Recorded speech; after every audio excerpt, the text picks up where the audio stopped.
Ever had a dream so suspenseful you had to wake up and poof, it's gone, and you don't even remember the dream anyway?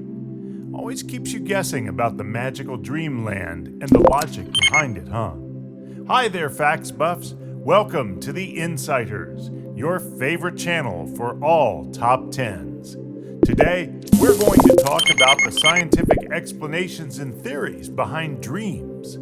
But before we do that, please click that red subscribe button and click the bell icon to get notified every time we post a new video. So without any further delay, let's go. Number 10.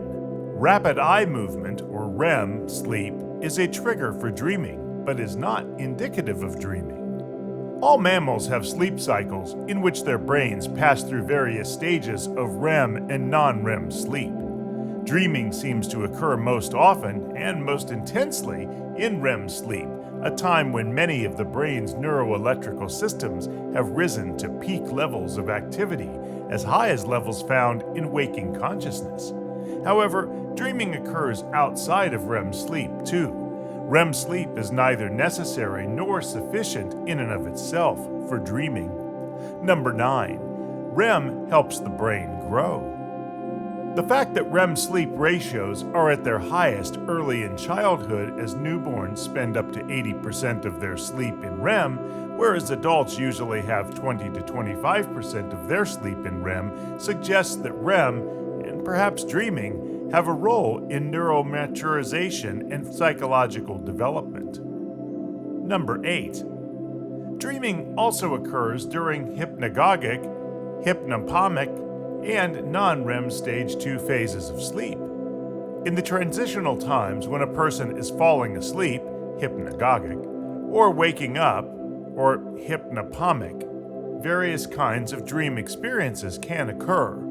The same is true during the end of a normal night's sleep cycle, when a person's brain is alternating exclusively between REM and non-REM stage 2 phases of sleep, with a relatively high degree of brain activity throughout. Dreams from REM and non-REM stage 2 are difficult to distinguish at these times.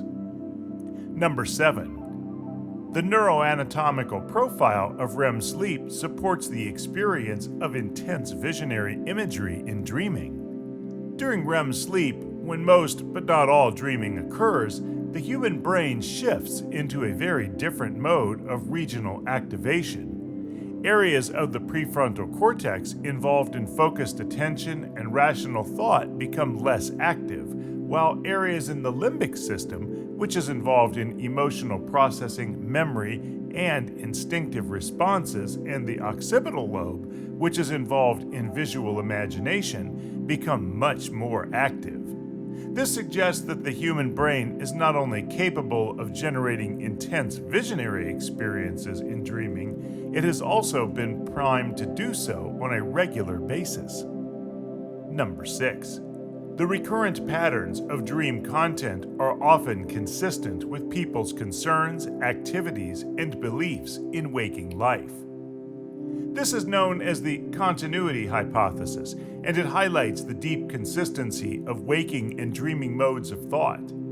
People's dreams tend to reflect the people and things they most care about in the waking world. A great deal of dream content involves familiar people, places, and activities in the individual's waking life. The dreaming imagination is fully capable of portraying normal, realistic scenarios. This means dreaming is clearly not a process characterized by total incoherence, irrationality, or bizarreness. Number 5. The discontinuities of dreaming. The discontinuities of dreaming, when things happen that do not correspond to normal waking life, can signal the emergence of metaphorical insights. Research on the improbable, unreal, and extraordinary events of dream content has shown that on closer analysis, this material often has a figurative or metaphorical relationship to the dreamer's waking life. Metaphorical themes and images in dreams have a long history in the realm of art and creativity, and current scientific research highlights the dynamic, unpredictable nature of dreaming as an endless generator of conceptual novelty and innovation. Number 4. Dream recall is variable. Most people remember 1 to 2 dreams per week, although the memories often fade quickly if the dreams are not recorded in a journal. On average, younger people tend to remember more dreams than older people, and women more than men. Even people who rarely remember their dreams can often recall 1 or 2 unusual dreams from their lives, dreams with so much intensity and vividness they cannot be forgotten. Dream recall tends to respond to waking interest. The more people pay attention to their dreams, the more dreams they are likely to remember. Number 3. Dreaming helps the mind to process information from waking life. Dreaming helps the mind to process information from waking life, especially experiences with a strong emotional charge. From a cognitive psychological perspective, dreaming functions to help the mind adapt to the external environment by evaluating perceptions, regulating emotional arousal, and rehearsing behavioral responses. Dreaming is like a psychological thermostat, preset to keep us healthy, balanced, and ready to react to both threats and opportunities in the waking world. Post-traumatic nightmares show what happens when an experience is too intense and painful to process in a normal way, knocking the whole system out of balance. Number 2. The mind is capable of metacognition in dreaming, including lucid self-awareness. During sleep and dreaming, the mind engages in many of the activities most associated with waking consciousness: reasoning, comparing, remembering, deciding, and monitoring one's own thoughts and feelings. Lucid dreaming's one clear example of this, and so are dreams of watching oneself from an outside perspective.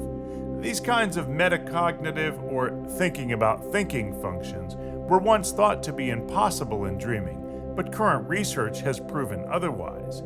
Dreaming has available to it the full range of the mind's metacognitive powers, although in different combinations from those typically active in ordinary waking consciousness. And number 1, your truest wishes. Freud believed that repressed longings find their way into our awareness via our dreams. Freud also divined symbolic meaning from the seemingly random images and emotional content that make up dreams, creating a method of dream interpretation. The purpose of dreams under this ideology is to bring these repressed wishes and deepest desires to the surface, so that the dreamer can confront and reconcile these repressed feelings. In his famous book, The Interpretation of Dreams, Freud wrote that dreams are disguised fulfillments of repressed wishes. He also described 2 different components of dreams: manifest content and latent content. The manifest content is made up of the actual images, thoughts, and content contained within the dream, while the latent content represents the hidden psychological meaning of the dream. We certainly hope this video gives you at least some of the answers you may be looking for regarding dream logic. Thank you for watching this video. Be sure to hit the like button and share it with your friends. We will see you again in the next segment of The Insighters. Until then, check out the other top 10s on this channel.